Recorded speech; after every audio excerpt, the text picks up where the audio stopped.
एक ऐसी सभ्यता जहां ना बड़े मंदिर मिले, ना भव्य देव मूर्तियां, फिर भी धर्म के गहरे सबूत हर जगह बिखरे हुए हैं। सवाल ये है, 4,500 साल पहले इंडस वैली सिविलाइजेशन के लोग किस पर विश्वास करते थे? उनका भगवान कौन था? उनकी पूजा कैसे होती थी? हड़प्पा।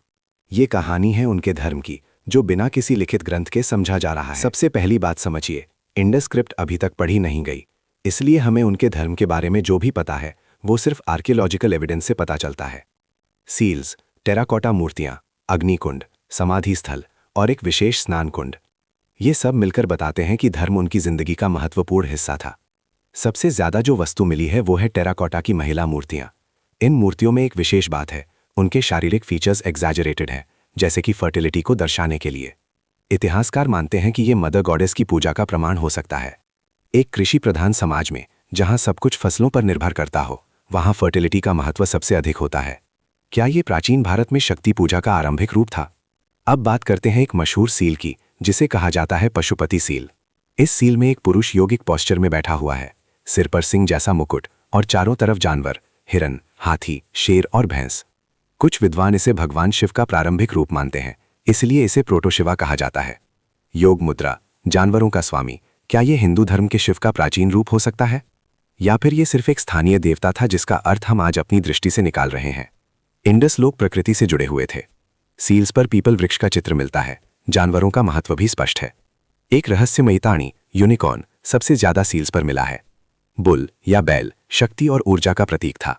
ये सब दिखाता है कि प्रकृति की पूजा उनके धर्म का केंद्र थी।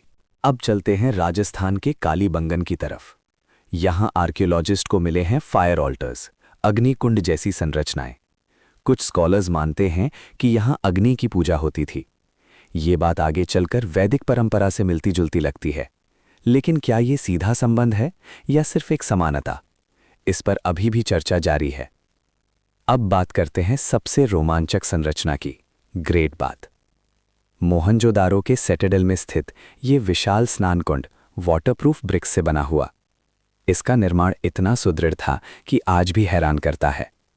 विद्वान मानते हैं कि यहां सामूहिक धार्मिक स्नान होता होगा, शुद्धिकरण के लिए। पानी पवित्रता का प्रतीक।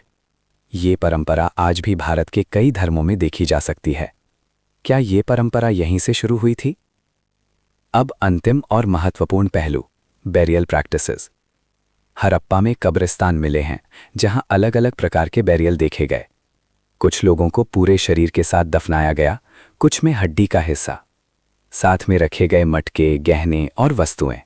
ये संकेत देता है कि शायद वे आफ्टर लाइफ में विश्वास रखते थे। मौत के बाद भी जीवन या सिर्फ परंपरा? सबसे बड़ा प्रश्न फिर भी वही है, इतनी सब रिलीजियस एक्टिविटीज के बावजूद कोई बड़ा मंदिर क्यों नहीं मिला? क्या उनका धर्म घरों में ही सीमित था? क्या वे प्रकृति को ही अपना मंदिर मानते थे? या फिर मंदिर लकड़ी के बने थे जो समय के साथ नष्ट हो गए? अगर एग्जाम्स के लिए देखें तो याद रखिए, mother goddess figurines, Pashupati seal, yogic DAT, nature worship, people, bull, unicorn, fire alters, Kalibangan, great bath, ritual purification, burial practices, belief in after life और नो टेम्पल एविडेंस।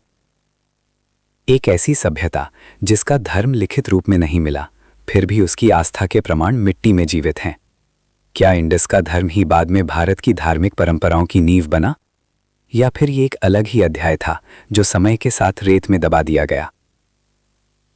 शायद जवाब अभी भी इन्हीं अवशेषों के बीच छुपा हुआ है।